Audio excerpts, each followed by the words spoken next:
Welcome to Pick Central. Myself and Big Ev Clemmer will be in here soon. Yeah. Today is brought to you by, and then Clemmer is sitting down now. Welcome to Pick Central, brought to you by DraftKings. Hello. When it's college basketball and March Mania, one thing is for sure, nothing's for sure. Upsets, buzzer beaters, Cinderella's advancing, top seeds going home early. It's going to all happen. With live betting, exclusive content, promos, and parlays, DraftKings is the ultimate college basketball destination for March. Ready to make your first bet? Check out the matchups. Pick a team to win. It's that simple. First time, here's something special for just for you. New DraftKings customers bet $5 to get $200 in bonus bets instantly. If you didn't see over the weekend, over the past 4 days, there was just a no sweat parlay bet every day. I took advantage of it a few times. I did too, and one of mine hit. I hit for like $300 on one.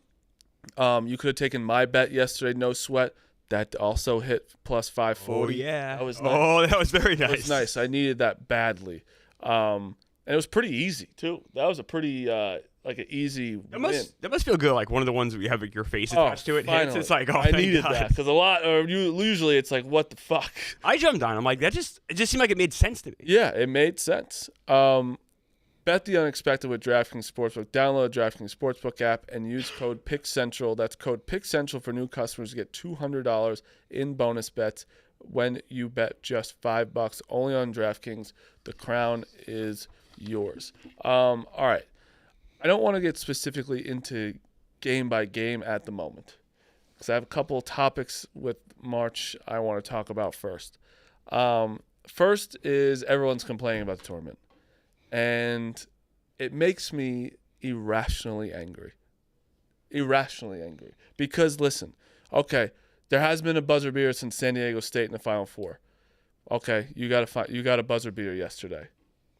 So then they complain, well, the games haven't been that good. I understand not every game's going to be the best game of all time. The Super Bowl sucked this year because you never know what's going to happen when you get some of these games. So St. John's, Arkansas was a fantastic game, a great game. Maryland, Colorado State was a great game. Oregon, Arizona was a good game last night. I mean, Florida, UConn was legit like a classic. UConn should have won. Like, I just don't understand. What does everyone want? And then 2 years ago, was it 2 years ago? Or was it last year? San Diego State was 2 years ago, right? Yeah. San Diego State, as an 11 seed, made a run. And they were a little less than that, I think, but point stands. They weren't when they made the Final Four? I thought they were an 11 seed.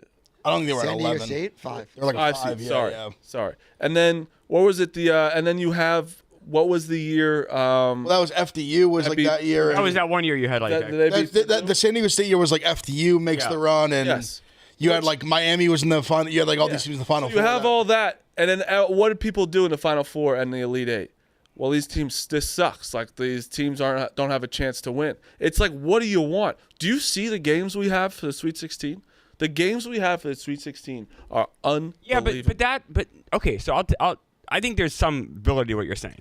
I think part of the problem is kind of we talked about last week, was like you do have people saying this is the best weekend of the year. So you pump that down everybody's throat for so much that now you have expectations that are sky high that can't be met. I think it's more, though, gambling is the best weekend of the year. Like, gambling-wise. No, you hear this in office. No, but it's about the gambling. No, it's about the games and the gambling. Not just the gambling. No, yes, we're telling you that's what it is. Like that, when I say it's it's not just what you guys talking about, because you guys talking about like just great games in general. But we saw it. Like yesterday was a. There was a ton of great games. 50% of the games the last 2 days were fantastic. That's what I'm saying. The last 2 days are really good. Round of 32 is very good. More people are like, I get so pissed off because it's like, just because one game, like, okay, last year UConn beat everybody by 20 points and no one it's just like Duke blew some people out. Like, even like Houston and Gonzaga, that got close at the end of the game. Yeah, that was really close. Really good game. Game. You guys are going to carry water for college basketball, which I understand. I carry water for baseball. But even I have to admit, like 2 years ago, the baseball playoffs were not good. Like, those were not competitive. They were not good games. I think I was even on the show saying these baseball playoffs stink. I'm not saying this March Madness is as bad as those baseball playoffs were, because they're not. This March Madness is better. It's also still going, too, but yes. Right. But I think I think a part of the problem is, and I think Marty and Ev and Dukes, I agree with you on this, Mark. Now it's to the point of like, all right, guys, relax. It's like so many people are complaining. It's not that bad. There are some really good games. Stop. Yes. Now I'm almost on the side of you guys now, but I do think that you guys set yourself up, and it's not just gambling, Ev. I'm talking about just the whole picture. A casual guy watching the game that does bet on a couple of games, but also just wants to watch close games. These have not been good, especially Thursday and Friday were not good. I think Saturday and Sunday actually were better. The first round was, sorry to interrupt. The first round was like arguably the worst in a long time. Yes. But no, that's okay. So let me push back real quick, Dukes. We went on this show though, and we asked you guys what you guys gave it, and you guys gave it like a 7 and a 6. Like, no, guys. No, I think I said a 6, and everyone else said 5. No, he gave 5. I did not give it a 7. Somebody gave. I said 6. I remember Duke said 5. I think Marty said 5. It's not a 5. It's a fucking 2. It's horrible. No, but see, no, it's not a 2. Not a 2. You just said it's one of the worst ever. So what is it going to be then? Worst ever is usually an 8. High. So the worst ever is a 5. So then what are we doing here? I mean, the floor is pretty high.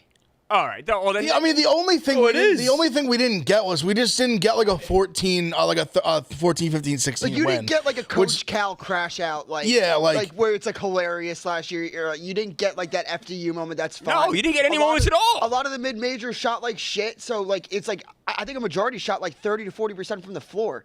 So it's like teams like High Point we thought were coming in kind of was always like a 10-point. But you got like McNeese won. Yeah, like there Creighton- was an upset. Creighton, and it's, Well, Marty, I mean, now you guys are. What do you mean? You got McNeese. You had Colorado State. Thursday and Friday were not good. Those were it's lousy entertainment for the casual fan. It's not a 5. That's a 2. It's shit. Yeah, now I don't know. Like, just disagree. You're just wrong.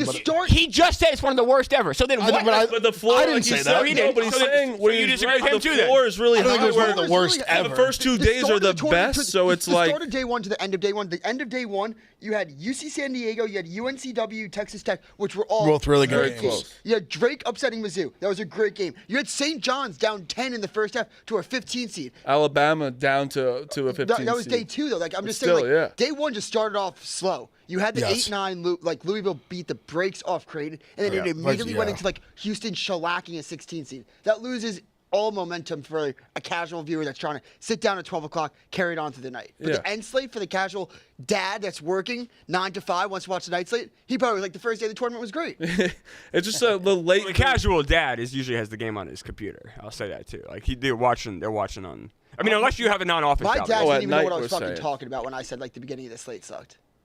It's just more like really, really late at night. Like a lot of people discard those games.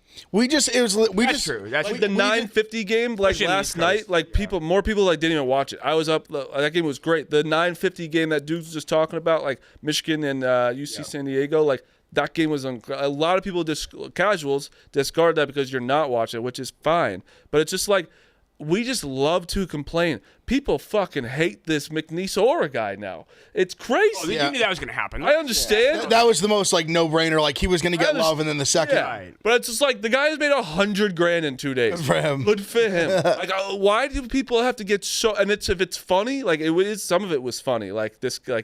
But then it was like, oh my god, leave the guy fucking alone. The guy's just doing like he's just getting brand deals. That he's a manager. Like let him go. Get $100,000. Let the guy fucking live. It was so obvious though that also after the first 2 rounds that I thought the round of 32 was awesome. Really good. Awesome. Really, really good.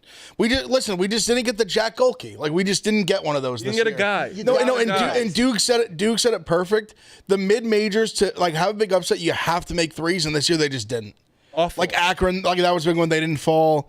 Like a lot of like High Point, they just didn't fall. Like a lot of these teams, they just didn't make shots. Even McNeese in round of 32. Yeah, like just didn't make. Just was cold. Like if you're not like when you're the underdog like that, you're just never gonna win. You never get like Golke. Like he went nuts from 3. Oakland, they just went nuts and they beat Kentucky. That's how you have to do it. Illinois went nuts against Xavier. You hit it on the a couple blowouts. Like that'll happen. What? Because you had Xavier, right? I did. I've never seen someone tweet so much about that Illinois Xavier game. It was amazing. No, Illinois yesterday. We'll get into it. Oh, I'm sorry. Illinois, Kentucky. Let me just say this. Illinois, someone gave me their best bet was Illinois -1.5, and I was like, all right, I'm in. Threw like the largest wager of the tournament. Then I doubled down on 8.5. Then I went all in on 11. They covered the 11.5, thank God. but I was like, holy fucking shit. I was getting the guy, Kobe Breyer, who went to Dayton, was absolutely shooting lights out. Worse for you. I don't like Illinois to begin with. Yeah, so it was double, all negatives right there. Yeah, but my second thing is, I think everyone just likes to complain so much, but the second thing is this Hurley shit is getting out of control. I'm over it. I am people complaining about him like you're just the worst. Man. I think it's so many people about him. But it's like there's a million people complaining about him. I don't see it's not just him. And like, no. I'm just saying like of basketball people too, because I just don't get it. I thought basketball. I don't get it either. I thought basketball people would be like, what do coaches do? They hate refs. Him crashing out, losing, and passing Baylor, being like, I hope they don't do that to you, Baylor, is funny. Hilarious. I think, yes, he's a little bit of a whiner, but he just won 2 national championships. It's not like he's whining and he's like losing in the second round every weekend. It's like you can give him more respect because he won two years in a row. And like that shit was funny. And like, yes, I do think it's like some of his antics are a lot, but that's who he is. Like he's just a guy who fucking screams all the time. The thing with me that I just can't process with so many people is he's been made out to be like this horrible person. Right. Bad guy. Like literally what the only thing like I'd be like, explain to me what makes him a bad guy. You'd say yell at refs, it stops there. Rude. Literally like rude. Oh, he's rude. Like shut up, pussy. Like what the fuck? Like what? So is that because we're Northeast guys? And so that's what like, I think it is. I think it is a little bit because I text guys should not be like this. I texted Jack Mac about it and I was like, yo, I can't believe like after the game it was going nuts like with the Baylor comment on the way out. They almost beat Florida. They don't. And I texted Jack Mac right away. I was like, what? I was like, did he like do something I don't know about? Like, I was like, we have guys still in this tournament who literally have like been charged like hitting their wives. And not a peep about that. He's in the Sweet 16. Literally not a peep. He's in the Sweet 16. But Dan Hurley, he yelled at the ref. And I've talked like Bosco about this and people who know the reffing stuff. These guys aren't CYO volunteers. Like, let's not stop like these refs like need to be like coddled and like hold their hand. Employees. They make like $3,500 a game. They make thousands of dollars each game. Also, the stakes are pretty high. They're trying to win a national championship. Like this is $1 billion business. Yes. We're talking like it's not like listen. I get it if it was some guy at the fucking local CYO gym yelling at some guy volunteering or making fucking $20 a game, $50 a game, whatever. These guys are making like thousands and thousands of dollars to ref these games. If a coach yells at them, and also. So many coaches yell. He's probably the most animated, which is why he gets the most shit about it. But so many coaches yell like motherfuckers. Let me ask you a question. They just don't get put on this like pedestal of this like horrible guy. Name some of the like best or most notable coaches in basketball. Yeah, I mean you do the Coach K's, Woodens, like, I mean Calhoun's, I mean Knight is throwing. Bobby Knight obviously is. He's those guys. Boy. Everyone in baseball, the most like Earl Weaver, Billy Martin, respectable guys are the ones that are fucking like passionate with their team, yelling at you. Who has the most ejections ever? I think it's Bobby Cox, the Braves manager, so one of the greatest managers of all time. Yes, exactly. Like, it's just like I don't understand. Listen, you can be like. Oh, he's whining a little bit. Like, people are literally being like, he's bad for the sport. Where it's he's great for the sport. It's a character. But why wasn't this happening last year when he won? It was happening. Not this. I don't know, man. No. It was definitely happening, but people had to just like take their medicine because he was on the way to a dominant national championship run where a team didn't keep it within like 14 of them in the tournament. So then, like, what are you gonna criticize the guy for that? So now the door's opened a little bit. They didn't have as good of a year. I can't take it though. I can't take it. It to me, it's. I don't even get mad about it. It just makes no sense to me. It just gives me very like. If I just feel like if you like really hate this guy, you were the time when your dad or a coach yelled at you, you cried in the corner. To me, like he yells at you. So all his players love him. Not a bad word from a player ever. Caravan was crying after being like, I don't want to take this jersey off. Do you think he doesn't like his coach? Like to me, it just doesn't compute. It's the only bad thing you could say. Oh, he yells at the refs. Yeah, but like he whines. I'm also. So what? He's a great character for the game. He's also funny. Great character. Gives great quotes. It was also funny. Baylor and Duke at one point, Duke had 19 free throws and Baylor had 2. It was kind of funny like after that. But dude, it's so. I'm also getting to an age where like.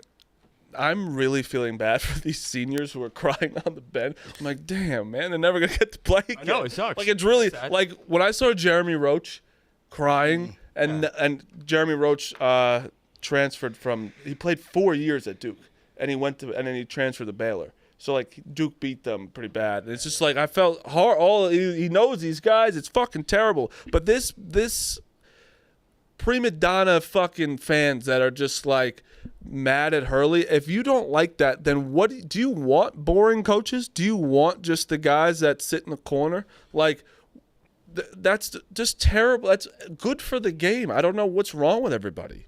Yeah, I don't get it.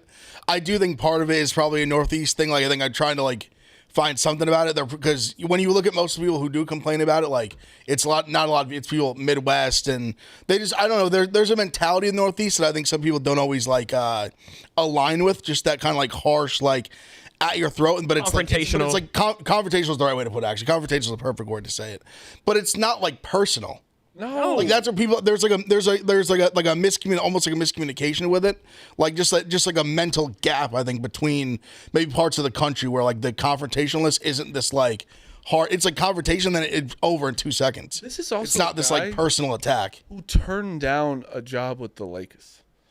People are trying to point that out to, being like, I bet he regrets not taking the Lakers job. I'm like, what? Because he didn't win the Natty for the third year. I think he knew he wasn't going to win with this team. Like, what are we talking? Regrets not taking it to deal with this nonsense of you fucking losers that are mad at him. Like that's just where it's like, well, he might have been kicking himself a little bit when Luka went there, but still, like, I think like he probably was like, "Fuck, are you kidding me?" Like, what? That's actually a good point. He's probably like, "I'm set up for life after that." He's set up for life for you. It's like, no, of course he is. It's just like the guy turned that down because he's like, I think he's just a family guy, and they like the East Coast. That's where they're from. They stay there. Like he's got a good life there. I think he would take like a Nets, Knicks, Sixers job if it was like down the road. Yeah, it's just. The Lakers' job also, like, the opinion on it has also changed so much in the last year. Like, the Lakers' job in June when he was offered it, you had an older Anthony Davis, the life after LeBron. The Lakers weren't in a good situation.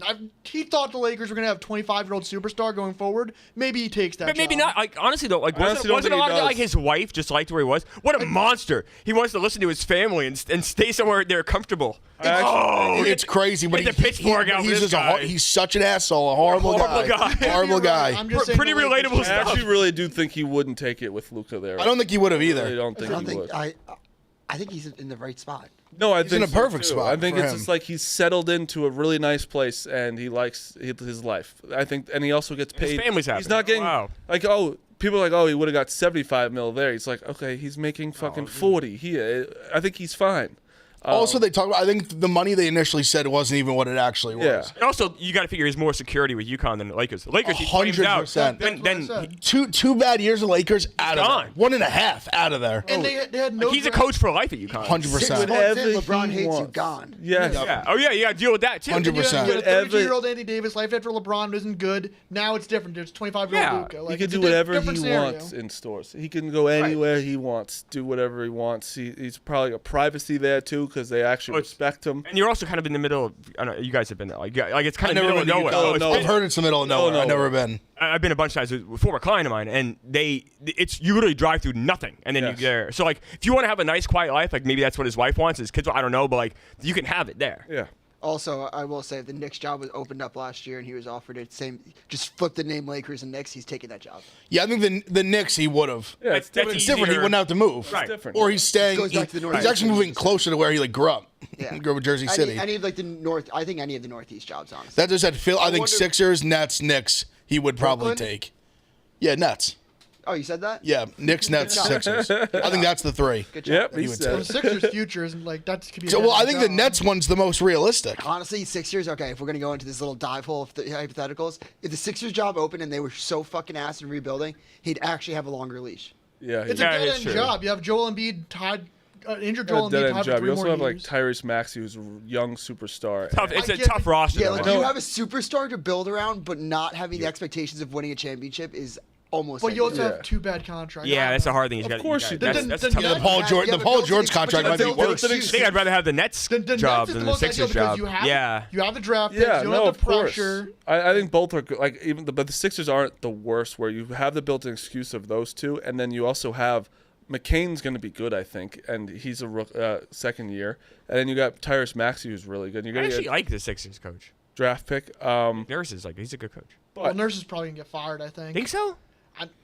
you're gonna miss the playoffs. I think that'd be year. crazy to It's not get his fired. fault, though. They're all after banged the- up. the- The roster's a mess. Fire the GM. Knicks should hire him. Well, fire both. Quentin Grimes is the fucking Fire GM, you gotta fire the coach. star No, you don't. player. The Knicks should hire him. Then you're giving a new GM a coach he hasn't won. Did Did you you want see- him? Would I want Nick Nurse over Thibodeau? No. Oh, yeah. No. For sure. Thibodeau's good with that roster. No. Listen, Thibodeau has his flaws, and I totally I'm not gonna just discredit them. I wouldn't trade him with this team for. I wouldn't just boot him out and slide to Nick Nurse. Wouldn't do it. Not right now, at least for I think sure. It's a major upgrade. I don't think so. Thibodeau's been good for them. Thibodeau's a good. I mean, think like I he's a said, regular he season has player. his flaws. I get it, but he's a great coach. He's a good coach. It's like the Hawks as a head coach. The 2014-15 Hawks as a head coach is Tom Thibodeau. We're gonna get before we get back into this. Let me talk to you guys about Game Time. Game Time is the best ticketing app, obviously. The best part of college basketball is here. We know is excited as we are to watch some big upsets throughout the tournament. While we're streaming in the cave, you can get out to see the action in person with Game Time, the official ticketing partner of Barstool Sports. I was looking on Game Time last night because the Sweet 16 is in Newark. That's right. I know. It is in Newark. And Duke, you can go see Alabama, Duke, Arizona, and BYU play in the on Thursday, which is awesome. And you can get into the building for like $200. I think even like less. Bad at all. I actually think it's less. It's crazy. It's so nice.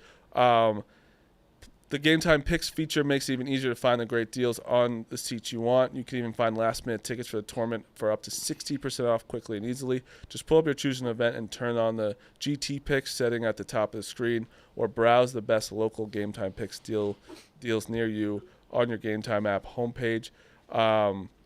They got great curated deals for all tiers of tickets, and you know you're getting the top option when you see the super deal icon, which I did see that at the Prudential Center. So make sure you go on Game Time. If you're in the area, you want to go to this Duke game or Alabama game, go see that. What are you waiting for? I'm going to buy those Duke tickets now with Game Time Picks. Take the guesswork out of buying tickets with Game Time. Download a Game Time app, create an account, and use code PICKS for $20 off your first purchase. Terms apply. Again, create an account and redeem code PICKS for $20 off. Download Game Time app today. What time is it? Game time. So if I buy a ticket to that game, to that, do I get 2 games? Yes.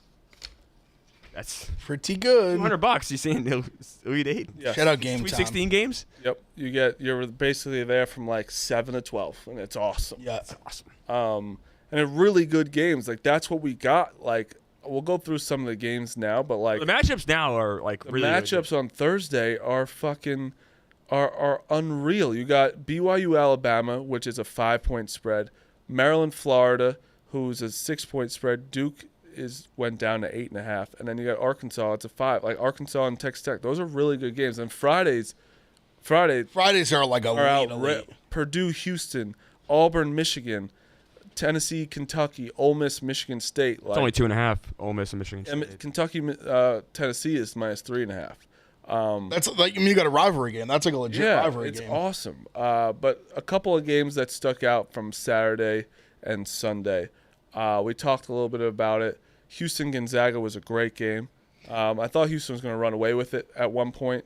They weirdly got really conservative, which like a lot of teams do that, but I don't usually see it from Houston. You felt like they got so conservative the last like 5 minutes and just kind of let them back in the game. Yeah. They were comfortably up like 10 to 12, like I said, like 9 to 12, like the entire second half. I was locked into that game. Gonzaga, if you just were scoreboard watching or like I forget what other game was going on, like you wouldn't be able to tell. Gonzaga played so fucking good. They did It was play just good. Houston played better to keep that lead, and as soon as Houston missed 4 possessions in a row with no shots, that's when Gonzaga capitalized to make it closer than it should have been. But like Gonzaga's spread, Houston's spread should have never been in question. It should have been in question, and then it was like a miracle at the end. Legitimately, Houston's so good at just like stop when a team like gains a little on them. They always have an answer. They always do. I've also said it. I'm on the record. That is the only team I'm scared of.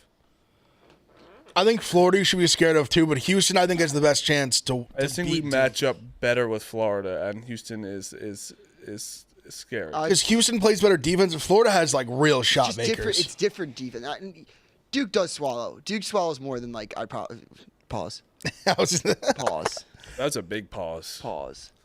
But yeah, I do think Houston more than if you guys played Florida in the national championship, I think you'd win. I weirdly think Florida might be the best matchup for you guys. I mean, we are the best team. We're already beating UConn from last year, so that's good. In terms of what? Winning Point differential? differential. That's even. I mean, there's no question. Can we all agree there's no question the first? Duke looks like the best. Duke's the most dominant team right now. Well, yeah, they've been the most dominant for sure. And obviously, 16 seed, but they beat the shit out of But it's early. Nothing Duke has done has impressed me from what I thought they weren't capable of doing. Okay. I fully expected them then, to beat, kind of kick the shit out of Baylor and kick the shit out of. But you have Duke winning it all then. No, he's a Houston guy. I do think Houston can give them troubles. But to get my Duke stuff out of the way, Duke they looked. Tyrese Proctor has missed 3 threes in 2 games. Well, that's like if he's just going to shoot like 80-90% from 3, like no one's going to beat them. That's all we're looking for. And like you have Cooper Flagg, who's been unbelievable already. Sion James, like we have so many fucking weapons, and now we have 2 big men that are really fucking good. I don't see who beats us. Houston is the only team that I think can have a chance, but I don't see it. I don't think so. Are you in any world scared of Caleb Love? Not a single second. Like Arizona, I feel like you have to be. Why? I mean, but the way he's playing, like he ended the way Coach he's like, K's career. you guys are really good. Like you're not. You've lost games. Like you're not like. I know we've lost. You guys games. are great. You're the best team. But you've lost games. They're home and beat the shit out of them. Sure, but that was 4 months ago. I'm not saying you're not going to win. Who got better too? Us. Like I'm not even kidding. Like I'm not even being arrogant. They are that much better than Arizona. They are. They're so much better. Like Caleb Love can't beat us by himself. Our big men are gonna swallow them up. Pause again. Yeah, a lot of swallow talk. You got that. You got that stuck in my head. Swallow is a good term to describe someone's defense because there's just what numbers you looking at over there? You got a lot of charts happening. I'm just looking at Arizona's wins losses. Like I mean, I do think they just have gotten so much better. I mean, so is Duke, but I think Arizona's kind of figured out their lineup. Like they also have that. I'm not gonna be able to pronounce his name. Vanessa or whatever his name is, the big guy who's like in the past like month has been playing like the #1 overall pick. I know, Marty, chill. I mean, you're just saying things. No. Me. People legitimately, there's discourse online right now. There's no discourse in the world. I didn't even get to finish.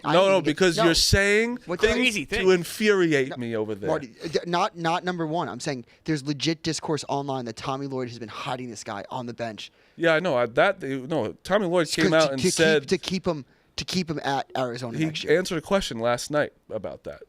That's different. Than I do think Duke wins, just for the record. But they're -9. I do not think you could sleep on Arizona. Like I do think Duke. I wouldn't want that game to be close. No, you can't sleep on them. No, they are a lot better than they were last time. That's all. We'll talk more about the this. thing is, though, that's a problem. Like we added so many people to our rotation now that like we didn't even have back then, which is why we're so much more scary. Like when Cooper Flagg's off the court, I was like, oh, we're kind of fucked. Now we're not. That's the only thing where we got a lot better. We'll talk more about this when Rico comes back tomorrow. But where are we with Alabama? I think they're in trouble. I think BYU can. I mean, they're just a flawed team. Like they're a 4.5 point favorite. Like St. Mary's stinks against BYU. I need to tell everyone that St. Mary's is not a high caliber team. One Sweet 16 since 1959 for the record. You have 4 white guys on the court and can't hit a 3 till like 7 minutes left in the game. That's shocking how bad they are shooting. That's what I wanted to talk about. So, I want to get the exact number. So Alabama 180-66. It was closer throughout that game, right? The second half, it hung around like 10 basically. Yeah, the second half. I think Alabama had a game. Let's be fair. St. Mary's scored. St. Mary's shot 20% from 3. That's not good. And that was honestly, it was 20%. They made a couple in the end. Like it was, they could not make a shot. They also shot 34% from the field. So it's not like they were like good and for. Yeah, you could also argue Alabama shot 50. Maybe Alabama played good defense. They played 51%. I don't think so. They're just horrible at shooting. Alabama shot 51% from the field and 41% from 3. Like, That's a good game. Like, I just wasn't impressed with Alabama in both ways. And yes, I know they can beat really good teams. Like they beat Auburn. They're just like when you watch them, I don't know. I saw a lot of flaws. So are we getting incredibly flawed. We getting Rico Busco next week then? Yeah, and I want to be the one to send him home. I truly do. I just don't think they're going to beat Duke unless they go nuclear from 3, which like they're actually probably capable of more than most teams. But their problem is also Duke's going to score on 90, 100 points. Yeah. Like for Auburn to beat them, it's going to have to be an NBA. Or excuse me, Alabama to beat them, it's going to have to be an NBA game. Yeah, they're going to have to make it. They're going to have to make 20 threes.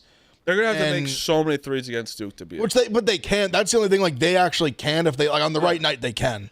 But I also if they're not like if they have like even like a below average shooting night, Duke wins by like 25. Like it's a blowout in my opinion. I'm a rider. I'll be rooting for Rico against BYU for sure. But unfortunately, once you come at Duke, then that's honestly a great. That's a great game. Those are very like in MMA you call like good matchmaking. That's like good matchmaking. Like that's like a very like I think they both play even like similar-ish styles. Like they both can shoot. The over/under is pretty high. They both want to get up and down and score for sure. That's their strength. You see BYU, the kind of games like they just like a 91-89 game against Wisconsin. Like those are the kind of games they want to play. Like they both will gladly get up and down with each other. They'll make it a track meet. Yeah, BYU Alabama's gonna be a great game too. I think Bama kind of runs away with that. You think so? I do. BYU's been just running hot. Yeah, I think Bama kind of when it's all said and done. I don't know how it ends up, but double digits. They couldn't run away from Robert Morris.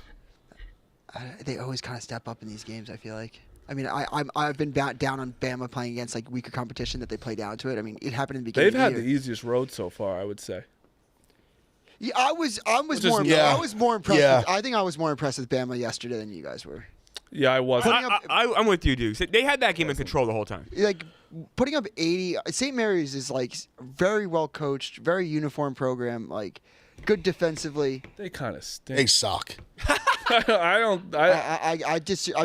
was more impressed. They just had like a 3-game stretch where they shot like 10 for like 70 from 3, like legit. I'm saying their defense. Like, they still allowed 80 points. No, that's exactly. I think that's a testament to Bama. That's the Alabama playing well. I guess. Bama played fine. They played well. Bama played fine. They didn't play like bad. It wasn't a Duke game, Marty. I'm not saying no, that. not like us. Come on. Bama played fine. But St. Mary's, I just don't. Yeah. A couple other games here. Arkansas, St. John. So it's actually pretty cool. Sweet 16, you have Calipari.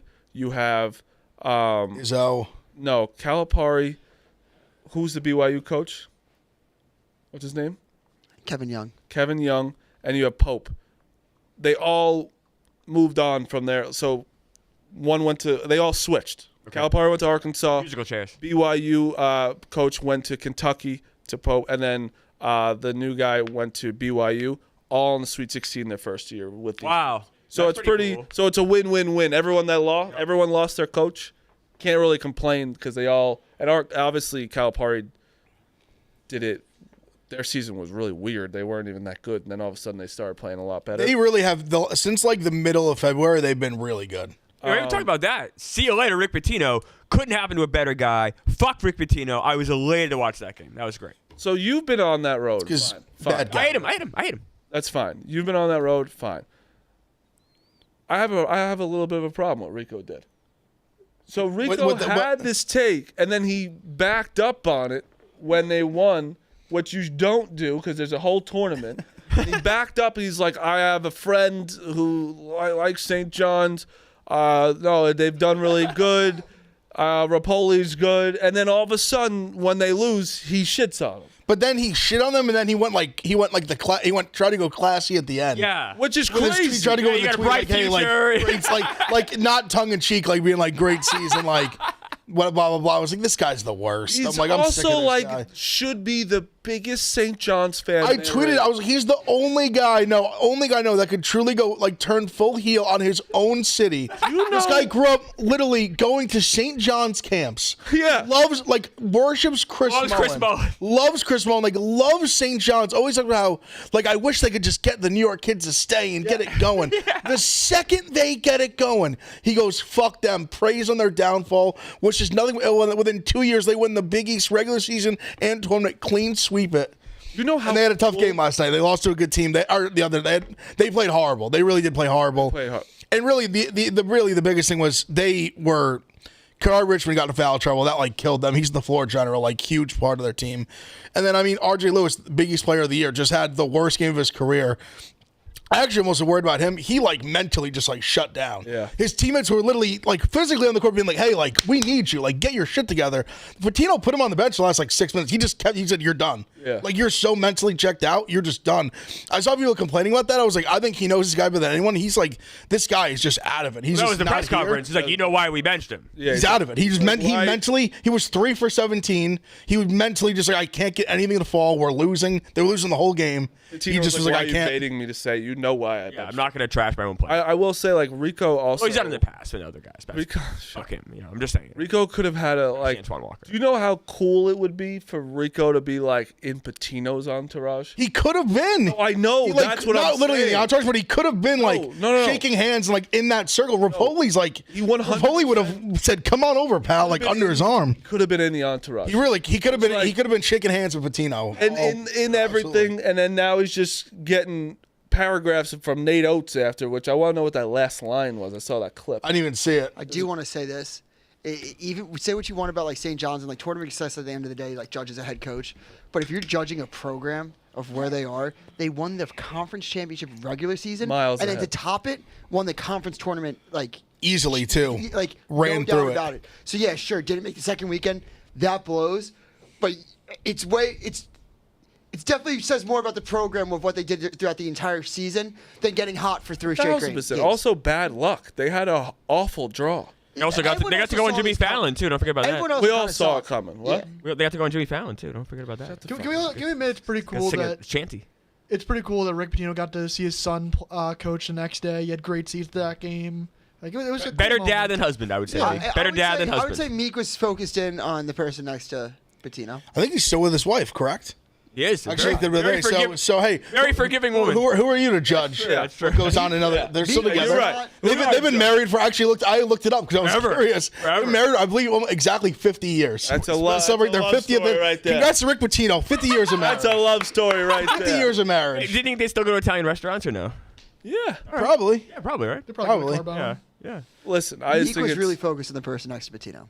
I guess I missed this. The attractive woman or something? I'll just there was a woman behind him with just massive tits. Oh, you like that, Meek? Meek's a sicko. It's not what I was going for, but sure. It is very funny. He's standing. There's send it to the main chat. I didn't even send it in. There's a still of him just standing up and literally like just next to his head on the left, just huge fun bags and like a red sweater. It's so funny. It is a great still shot. And it's so because he has this like such like proud like look in his face. Like they gave Michigan State everything they could handle. I thought they got screwed on the whistle at the end too. Michigan State was getting every call. It also turned out like, listen, to win like in March, you do need to shoot threes. Have to. And when you shoot, Clemmer, what percent do you think they shot? St. John's? Yeah. No. Just take a guess. I'm going to say I know what 30%, but it's probably worse. No. 20? 9. No, 9%. 9%. They went 2 for like 21 or 2 something. for 22. Oh, I think I knew that. The only That thing shows how good of a team St. John's actually is that they went 2 for 20. 2 for 22. Horrible. And we're in that game the entire time. The only thing I will say is if you look at Arkansas, they also they shot 10%. They shot horrific from 3 as well. Arkansas shot 10%? Yeah, they shot they both shot. That I didn't know. I believe they shot a combined 4 for like 45 from 3 or something like that. 4 threes in it. It was crazy. Clemmer, it was crazy. It was crazy. 4 threes like a game from like 1991. It was crazy. Yes. So was that game with the I think Dukes might be more tuned in this. I saw Sam Decker talking about people talking about there's a certain kind of ball. Kobe Bryant was talking about it. Overinflated. Like they say they're getting overinflated, and there's been like a few games where these balls are used, and like it's horrible. I have to imagine if both teams are doing that, there might be something to that. Yeah. Because Kobe Bryant said it, who was the guy who played for Dayton, now he plays for Kentucky, like elite 3, one of the best in the country. I think Dalton. And he said he was like, you got to just like he was like, you see that ball, you're like, you have to adjust to it. It's got more air. I think Dalton It's different. connected with there was a video of him last year talking about it in an airport. Someone got him talking to it, like mouthing it or whatever. It was like the balls are so overinflated, and that game was like a bad game or something. So there's been like enough, like a significant sample size of of like those balls being used, and they should have combined like 20% from 3. Like it's crazy. No one can make shots with them. Go through a bunch of these quick. UCLA, Tennessee. Tennessee absolutely ran that game. They look good. Close. UCLA looked like dog shit. Tennessee did look good. Texas Tech handled Drake easily. Yep. Texas Tech is very fucking good. Are they gonna get healthier? Do they have someone that can come back this week or no? I think their guys have kind of like come back already. I think they're all back. Okay, good. Because them Arkansas, that's a good game. And I think I like Texas Tech there. I think they're a very good team. BYU closer than it actually was. They were started blowing it at the end. 91-89 BYU. But again, Wisconsin had the ball down too. Yeah, no, they win the game. Had a look to win. They did. Well, yeah, to tie. Yeah, they didn't even shoot it, right? It was it was an air ball. He got stuck in the corner. Had to kind of just like throw it up. Purdue handled McNeese. It wasn't. Yeah. It was a disaster for McNeese, or a guy. And then you gotta give Dusty May some fucking credit. 91-79. A lot of people. He's a very good coach. He's a good coach, man. That was a great win for them. Like everyone was on Texas A&M. It seemed like they were the better team, and Michigan. That's the thing, though.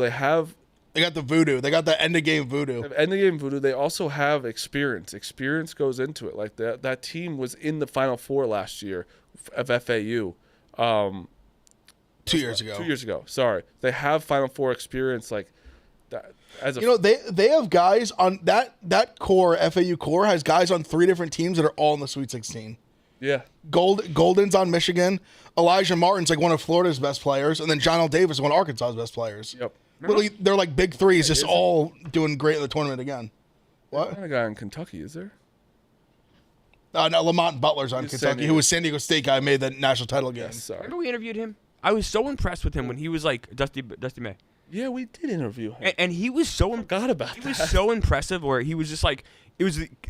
They were just about to start the season, coming off of their huge run. Yep. And he's like, yeah, it's like we just kind of put that behind us. But the way he said it wasn't like cliche. It was actually like, I'm having the guys do this. He had like actual plans of like having the guys move on from that season. Like, all right, we can't just like live in the past. Yes. But the way he said it, the way he structured it, and the way he actually had like an actual course of action, a plan of action, I walked away from the interview like super impressed with that guy. Yeah. Like I'm not surprised. I forgot we interviewed him. That's funny. And he was great. Yeah, great. I have a question. Yes. Just not to completely derail the conversation. If you win the Big East, do you hang a banner? Absolutely. Yeah, it's fine. I guess. Absolutely. I know you like the banner. My biggest thing with the banner thing was you win the NIT, you hang a banner. I think it's ridiculous, but that's fine. I understand you're saying you do. I'm saying I think it's ridiculous. Anybody does. Okay. It used to be a respectable tournament. Yeah, I know. Like, but you're talking about me. Okay, you can't say that, dude, because they make fun of me for bringing up Bob Feller. Like, you can't have both ways. I think the NIT thing, I think it depends on what school you are.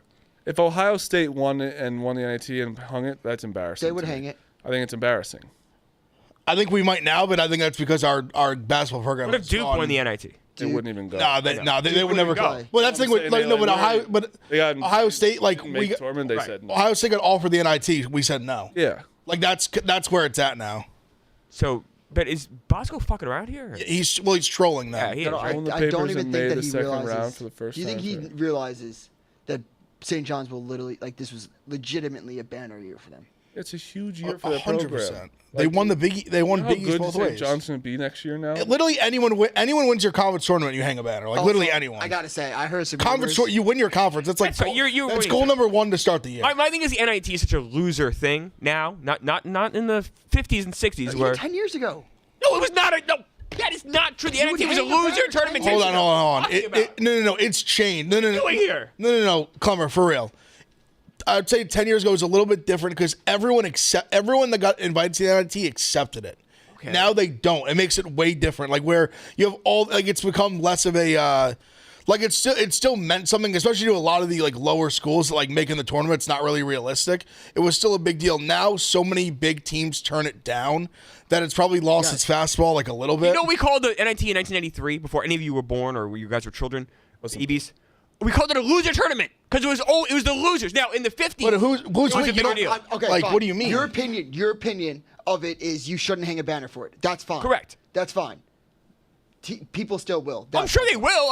There's a lot of things. I don't run the world, dude. There's a lot of things happen in the world that I disagree with. Just like if you go into a gym right now, and if Duke made the NIT in 1988, I'm sure that there is NIT 1982. You know who hangs banners? Evan Williams. Yep. Evan Williams For real accomplishments. for being the best drinks out there. March is here. Pick Central listeners, you know what that means. Upsets, buzzer beaters like we got last night, and nonstop hoops. And if you're watching all the madness unfold, you better have Evan Williams bourbon in your lineup. Last night, I had a Evan and 7 in my lineup, and it was unbelievable. And you know I did it with Game Day's #1 pour in my hand, which was Evan Williams. It's extra aged and always smooth with flavors of oak, honey, and vanilla. There's no better way to celebrate a big upset or a last-second buzzer beater than with a glass of Evan Williams bourbon. When Duke wins the entire thing, I will have a drink in my hand with Evan Williams. Make Evan Williams part of your game day from the first tip to the championship celebration. Shout out to Evan Williams. Next thing I want to talk about is UConn, Florida. Florida is amazing. I know Florida is. UConn should have first of all won that game. The turnover they had. Walter Clayton he's a March guy. Dog. He's unbelievable. Dog. The way he hit that 3 at the end was such a dagger and just like such an insane shot. But like Florida still shot 48% from 3. They didn't play great. But, like, they were still, like, UConn shot 37 from the field, 27% from 3. Like, but UConn was in that game. It gave me more hope almost, more like, I know it's one game. It doesn't mean much. But, like, just watching it, it's like, UConn 100% could have won that game. For sure. I think it was interesting to see UConn, like, finally play the defense they probably wanted to all year. Yes. Like, that was probably their best defensive effort of the season. I mean, Clayton made a bunch of shots down the stretch. He's just so clutch. And I realized he was initial Iona Pitino guy. Yeah. He was like one of his initial guys. Crazy. Because I started looking, I've been like since I started watching the beginning of last year, I was like, this guy's unreal. You know, he had a full ride to football, to Florida to play football and not basketball at a high school. I know that. And just like, he had all these like high level D1 football offers to play safety and just liked hoops that much more and just like said, fuck, I'm going to go to Iona instead. And then here he is. Good for him. But he made a bunch of shots like that down the stretch. Florida just had a weird game. Like, they missed free throws. They need a lot of turnovers. I felt like just Caravan to step up more than he did. He did big time in the Oklahoma game. He won them the game against Oklahoma. He won them. But yesterday they needed Caravan because you knew McNeely's going to get points. Caravan I think he was like, his 3-point percentage was not great yesterday. No, they really did play a great game. They had every opportunity to win. It really comes out. I mean, like I said, they did it the game before against Oklahoma. It was like a coin flip game. It's just who makes big shots at the end. And then Florida, crazy. Florida had like I laid the 9 with Florida. When they got up to where they were like down 8 or up 8, I was like, oh my god. Yeah, I know. That would have been, if you were on UConn and they had not covered 9.5. That would have been one of the worst losers of all time. I didn't even tweet it, but I was on the over in that game, and that last 3. Yeah, the 3 by McNeely, crazy. Was amazing. It off the screen just for like nothing. Unreal. Duke Baylor, we talked about, beat the shit out of them. Only thing about Florida, their bench is a little concerning to me. Yeah. Their starting 5 is very good. Really, really good. Yeah. Michigan State, New Mexico was a good game. New Mexico was leading for a while. They weren't in the whole half. I thought Michigan State got a really favorable whistle at the end. It was annoying because everyone was pointing to the broadcast that there was one play where Donovan Dent like might have stepped out before the pass and they made a shot. But I mean, it almost was annoying because Michigan State, I mean, every time they came down, it was just foul. Like they just put them on the line over and over and over again. Every shot they made was an and one. It was ridiculous, I thought. Kentucky, Illinois, Kentucky with a wire-to-wire win. Yeah. Kentucky looked great, actually. I'm starting to like them a little more than I thought I would. But Bray, does that hurt you a little bit or makes you kind of happy, Dukes? Yeah, it sucks. I mean, the fact that he's going to go to the NBA. Make you a little happy, though? No? It's fucking bullshit that he's going to go to the NBA and it's going to say Kentucky and not Dayton. It's true. Oh, that's true. what you're saying. No, that would bother me too. I did not expect that answer. It's one of the I appreciate what he did for Dayton and like it was great and the season would have been totally different without him. It hurts, but I root for him. You'd be in the tournament with him, 1,000%. Yeah, definitely. You guys just missed as it was. Yeah, we would have been in the Sweet 16. Ohio State too. He was down in Kentucky and Ohio State. We would have had. I think he made a good decision. No. I think if he's in Ohio State, maybe we're there, not them. We pump out pros. Marty, I wanted to ask you, did it make you feel anything seeing This is gonna be something negative. This is a negative. This is a negative thing. Watch. Just sounded like a troll. It's gonna be a negative. This could be a negative Duke thing. Baylor, that was just a good storyline. Like, did you feel anything seeing Jeremy Roach sad at the end of the game? Yes, I said it. I was so up. He couldn't even look at the Duke in the eye after he had his towel over because he was so upset. Because he didn't just transfer. He didn't play 1 year and he transferred. He played 4 years at Duke. He went to. I believe he was on the Paolo team. Mm-hmm. He was. And he was on the Paolo team. And like last year, he was. Imagine going to the Elite Eight with a team and then you transfer. Why would he leave Duke? He wasn't going to play. He would have. He would have played some, but he wouldn't have been like he was a starting point guard for the 4 years. But like, so this kid's career is over, right? I'm not being shitty. I'm being like, he'll be in the G League. Okay. Overseas. He can play. I mean, a lot of these guys play. I mean, I'm simply asking: does it make professional sense for him to transfer? Is that like why you do it? But at the same token, like if your career is gonna end anyway, why not try to end with a ring? Probably got money too. I'm sure Baylor gave probably him got nice more bag. money. Okay. I think also Duke. I would have to assume. I'm pretty sure also Duke was like, hey, you should go get minutes at a. Also, like Baylor's was supposed to be a lot better than they were. Also crazy, he didn't start. He got hurt. I know he started some, but he like at the end of the year he was not starting. Yeah, he got hurt though. But they also Baylor had two like really like Wright and Edgecombe's going to be like a top like 6 pick in the draft. Yeah. And then Robert. The Cooper Flag Edgecombe stuff's funny. I mean, you still like the guy. It's not a Jalen Johnson situation, right? No, Jalen Johnson go fuck himself. And what an amazing Was he NBA career he's had. 2021? Because like 2021 Duke, because Jeremy Roach was on a team that missed the tournament. Yeah.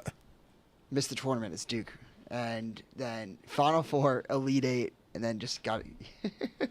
Look at them laugh. Look at them laugh. It's laugh. Well, because no one wants to admit when I say like this, like one of the best teams in college basketball. If Duke no one listened to you. Well, I did, but no one else. They're one of the best teams in college basketball. Like they could be compared. I already called them the best Duke team of all time.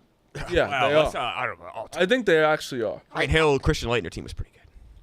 Everyone see that- I says think that, that's- yeah. and I You said of all agree. time. You also said NIT is like. No, listen. I do think of all time, this team is up there. I swear to God. 'Cause It's very good.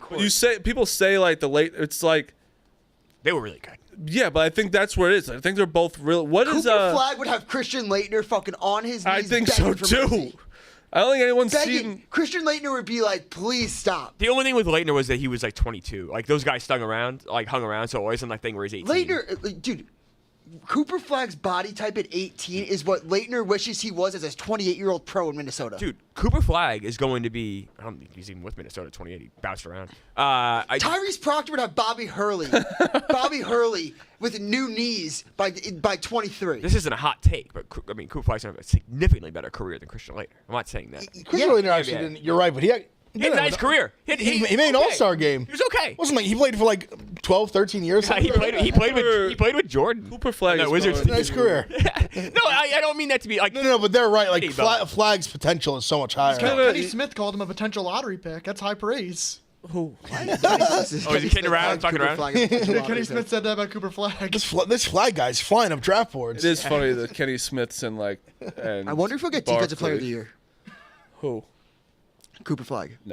No chance. They're gonna give him National Player of the Year. I think. Yeah, definitely. I don't think they'll give him.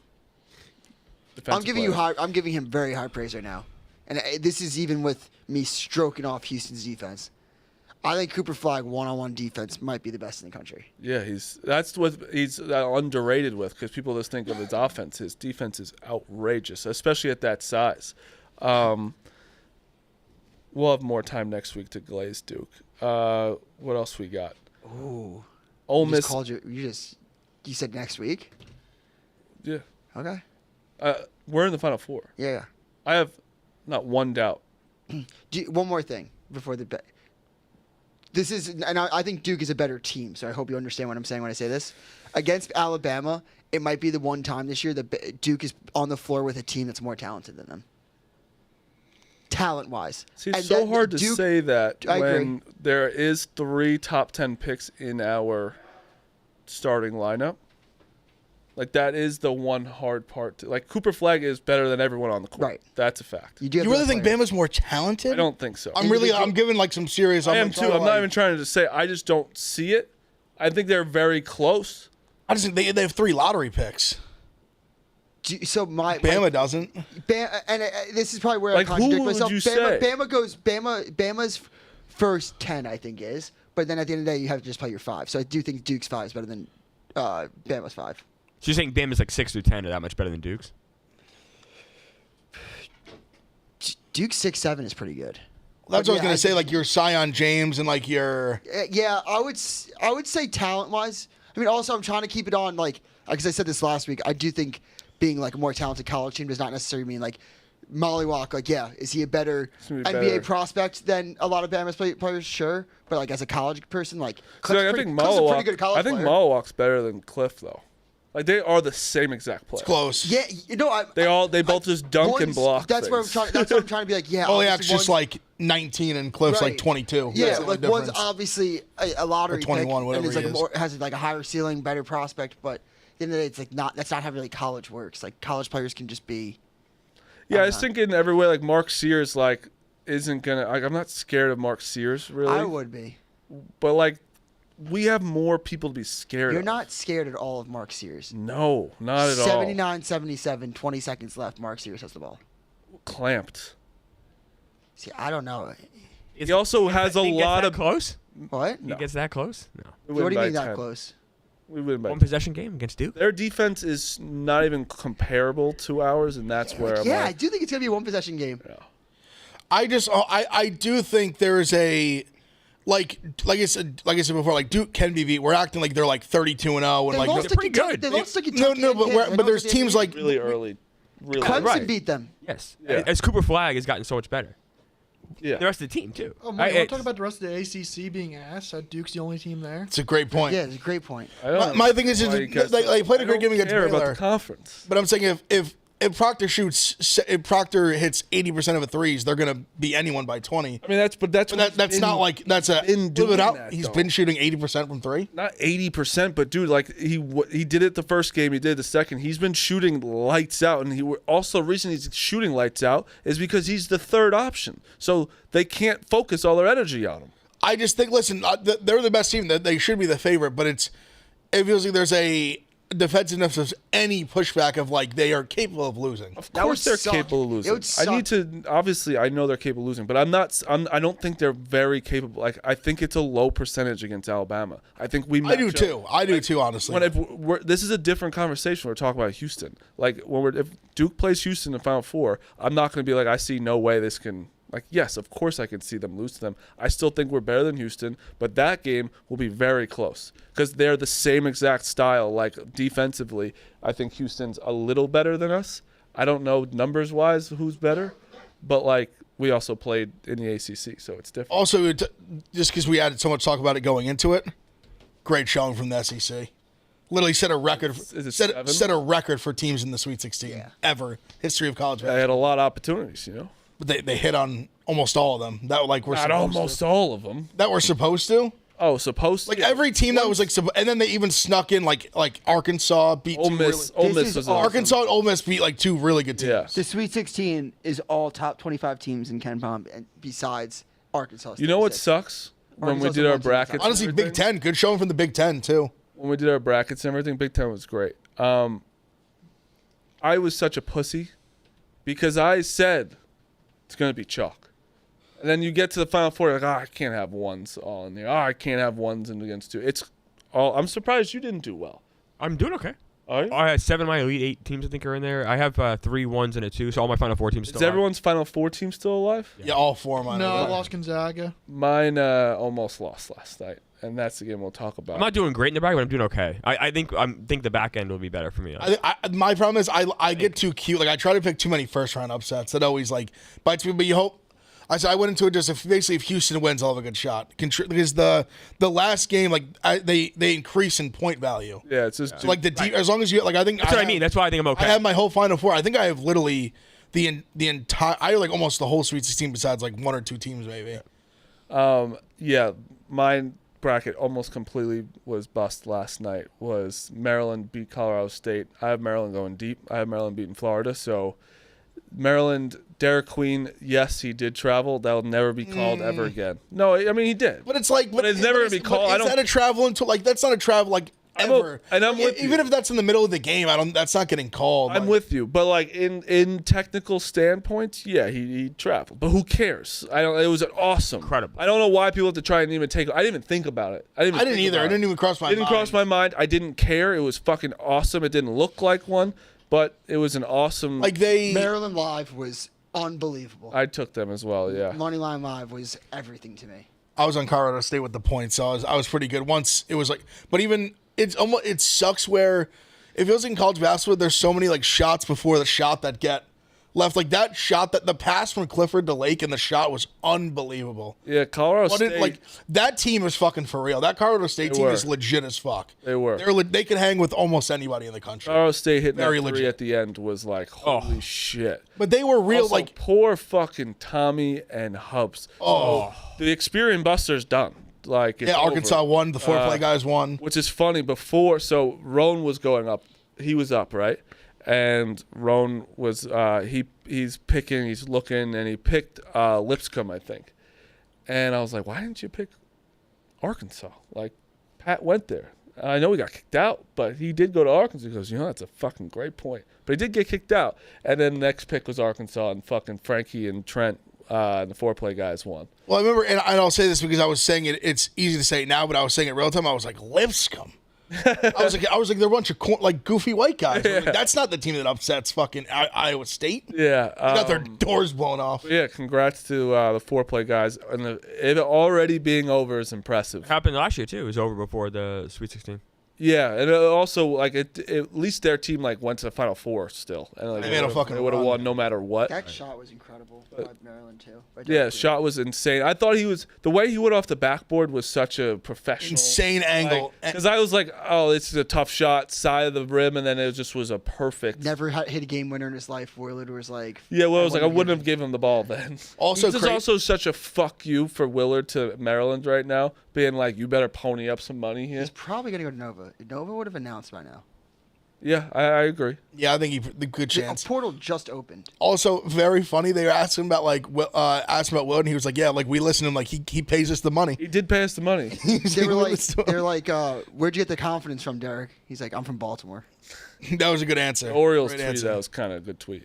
It really is crazy looking like how sick that Montverde team was. Dude, I think they could be Cooper Cajun. Flack, McNeely, Queen, and who else? There was one other guy too there that was great. Guy from Georgia. Was it Robert Wright? Ozunua. Oh, Ozunua. That's who. Ozunua. Yeah. Literally 4 lottery picks. Yep. Probably 4 top, potentially 10 picks. Yeah.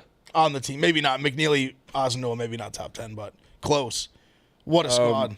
And last before we end the show was Oregon, Arizona, a late game. Oh, the bailout. Caleb Love fucking shot the lights out, 5 of 7 from 3, 29 points. Closer too. Whenever they need a big one at the end, he had one. Oregon was almost blew it, Arizona. Yeah.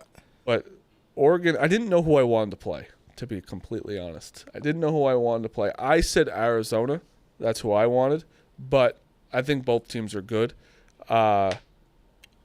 Regardless, Bama still has the easiest route. I'm very upset about that. Well, for now.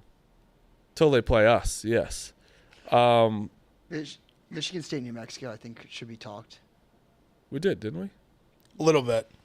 I just thought they got a bunch. I thought Michigan State just got a crazy good whistle like in the second half. They were just calling so many fouls against New Mexico. It was crazy. It just felt like that. You agree? Disagree? I mean, I'm open to. I had Michigan State, so I was happy with the whistle. You think everything's a good call when you have Michigan. That's fair, and I guess I was on New Mexico, so I think everything's bad. But I do the foul in the 3 was that one was like crazy. Michigan because that felt like that was like a spread decider, like that was like a game decider. Hey, this is gonna make you mad probably, but I tried to bet New Mexico and I pressed the wrong thing. That doesn't make me mad. I was like, good for No, you. but I'm saying like that's like I was on and like so I was like the entire time I was like fuck like you watching like I was on the right side like I can't believe I put the wrong bet. Then I was like, oh my god. They were covering like 98% 99% of the game. Yeah, bro. Ole Miss looked really that good. one hurt. Oh, the Survivor thing. I bought back in yesterday. Yeah, you did. You had like 6 picks. I had to do 6 picks.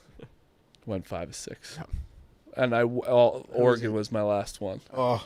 And I don't know why I said Oregon. They were up 17-4 too. No, I know. I was like, oh my god, I should have parlayed all of these. But you would have been fucked because you wouldn't have been picking those teams again. Oh yeah, it wouldn't have been. But like Yeah, but you're just trying to survive. No, I understand. I totally get it. I mean, I'm still in it. I mean, I'm still in it. I haven't bought back. I was in it too because I bought back, and then so I got back in with the 4. Like I went 4-0, got back in yesterday, and then but before the teams were gone, I said I could have went safe and went like Florida or Duke, and I was like I'm going to play the long game because if you're not first, you're last. So what's the point of? Right. So I was like I really think it's going to be chalk. So I went Illinois. I was going to roll the dice, try, and obviously didn't work, but. Yeah. I still have all the ones left. I could win that thing. My brother does too. So you and him. One thing from the round, I really thought Bryant was going to win that game. I think. Speaking of, like, if you guys had to pick one upset, your favorite upset, who would it be coming up? Weekend? Yeah, Thursday and Friday. I have Maryland. I think Maryland's gonna be Florida. That's my bold pick. I'm going Florida. Maryland beating Florida. I also can see Ole Miss beating Michigan State. Honestly, the two that I see that I think are really, I really think Michigan could beat Auburn. That'd be something else. I think they could beat Auburn, and I also think Arkansas could beat Texas Tech. Yeah, I do too. Yes, I think Ole Miss. I know that's the easiest one because still that's the smallest one. But Ole Miss, I think, has its. Yeah, Michigan's like a big spread. I think they're legit live. Auburn just still had like they played good. They played good against Creighton. They covered at the end. I don't know. I just think Auburn they have holes. I think they do have holes, and I don't know. Michigan just plays good team ball. Like I said, Dusty May's a great coach. They have the 2 7-footers. Like having like Wolf is like more the skilled 7-footer, and then like a true like big man. I think Donaldson's a closer.